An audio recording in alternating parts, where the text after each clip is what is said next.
Today I'm going to talk about antioxidants. Antioxidants help stop cell damage caused by oxidants. Oxidants are free radicals that one finds in the environment, but they are also produced naturally by the body. Oxidants are produced to fend off viruses. Too many cause serious damage and contribute to certain cancers and heart disease. Breathing in cigarette smoke and drinking too much alcohol. If one has too many antioxidants, one suppresses his or her own body's ability to turn on antioxidant defense system. So it's not very good to have too many. Antioxidants may have a negative effect on lung and skin cancer, so they're not the answer to everything. Blueberries are rich in antioxidants. Black pepper, raspberries, coconut oil, red peppers, kiwi, pumpkin, and coffee, all these have antioxidant properties. Eating apples and potatoes or grapes with skin is the best way to eat these things. The skin is packed with antioxidants. Herbs and spices have concentrated antioxidants. The herbs have to be eaten daily, not every now and again. There are hundreds, probably thousands of different substances that can act as antioxidants. The most familiar ones are vitamin C, vitamin E, beta-carotene, and other related carotenoids, along with minerals, selenium and manganese. They're joined by glutathione, coenzyme Q10, lipoic acid, flavonoids, phenols, polyphenols, phytoestrogens, and many more. The three major antioxidant vitamins are beta-carotene, vitamin C, and vitamin E. They occur in colorful fruits and vegetables, especially those with purple, blue, red, orange, and yellow. Free radicals are highly reactive chemicals that have the potential to harm cells. They are created when an atom or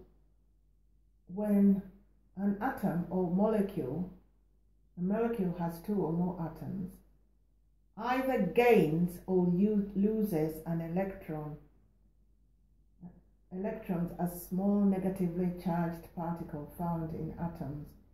Free radicals are formed naturally in the body and play an important role in many normal cellular processes. At high concentrations, however, free radicals can be hazardous to the body and damage all major components of cells, including DNA, proteins, and cell membranes. The damage to cells caused by free radicals, especially the damage to DNA, may play a role in the development of cancer and other conditions.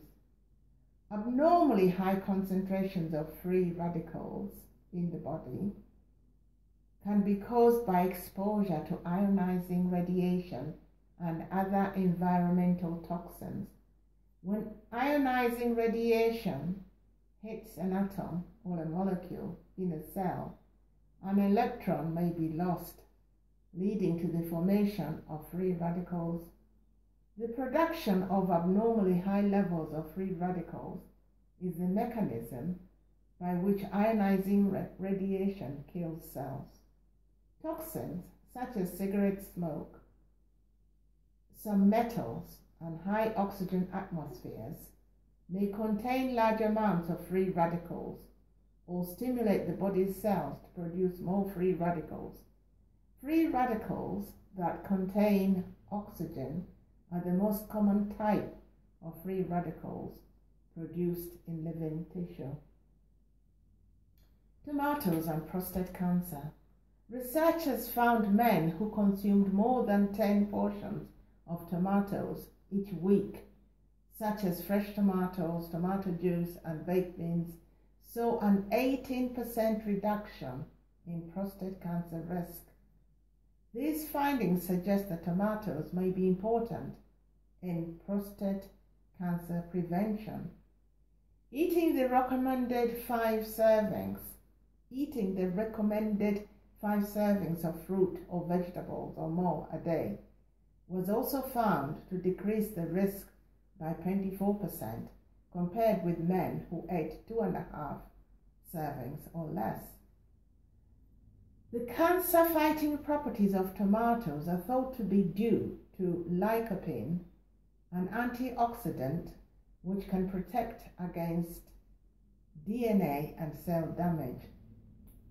2 other dietary components linked with prostate cancer risk are selenium and calcium. Selenium is found in flour-based foods such as bread and pasta. Calcium found in dairy products such as milk and cheese. Men who had optimal intake of these 3 dietary components have a lower risk of prostate cancer. Men should not rely on any single food. A healthy, balanced diet with plenty of fresh fruit and vegetables, together with regular exercise, is by far the best option. So men shouldn't just be saying, oh, if I eat too many potatoes, I'll be fine. They should also eat the other vegetables and exercise. The Alzheimer's Association recommends increasing intake of protective foods to maintain a healthy brain. These include dark-skinned fruits and vegetables such as prunes, raisins, red grapes, plums, blueberries, cherries, broccoli, spinach, kale, onion, red bell pepper, beets, and eggplant. Nuts such as almonds, walnuts, and pecans. Cold water fish such as trout, salmon, tuna, mackerel, and halibut. Increasing one's intake of vitamin C, E, folate, and B12 is also considered helpful. Eating right in midlife, that is 50 years of age, may prevent dementia later on. Researchers found that those who consumed healthy foods at the average age of 50 had a nearly 90% lower risk of dementia in a 14-year follow-up study compared to those who did not eat healthfully. Healthy foods include vegetables, berries, fruits, fish, and unsaturated fats from milk products and spreads. Unhealthy foods include sausages, eggs, saltfish, sugary drinks, desserts, candy, and saturated fats from milk products and spreads. Eczema is a chronic condition that is characterized by red, inflamed patches on the skin that are extremely itchy.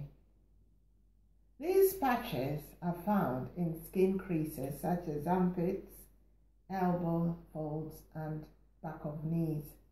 The patches can be weepy, blistered, and infected in some cases.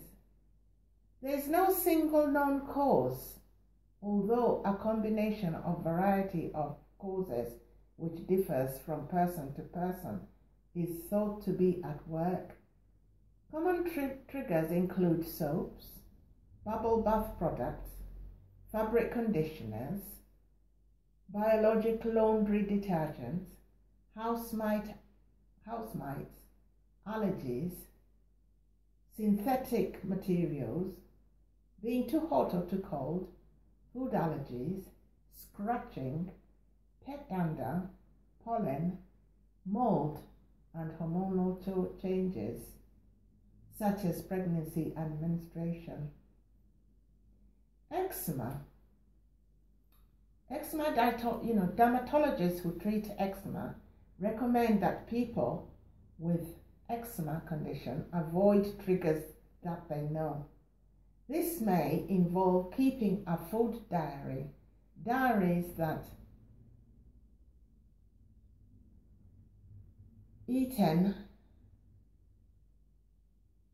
food that's eaten and an eczema flares up or occurs indicates that these foods should be avoided. The person who has this condition should keep a food diary as a reminder of which foods to avoid. Dermatologists recommend that patients use a range of emollients and lotions on their skin on a daily basis to avoid having it dry out. They recommend that you use a lavish amount on the skin with these emollients to moisturize the skin. Topical steroids may also be prescribed for eczema. Additional treatments include antibiotics for infected eczema, antihistamines, tar shampoos, and topical immunomodulators. Now, antioxidants are very popular today, and people talk about them and people think they're a cure-all. They're not really a cure-all. You should eat them in moderation. As long as it's natural food, you're all right. And you know that. But when it comes to taking tablets, you should be wary of just going to the shop and buying whatever antioxidant you think is good for you. Because if you have cancer and you buy the wrong antioxidant, you could end up in a worse situation. So you need to get your doctors on board with all this, and even dietitians. You need to get dietitians on board, doctors on board, and be talking to all of them to get a good outcome. Thank you for listening to me.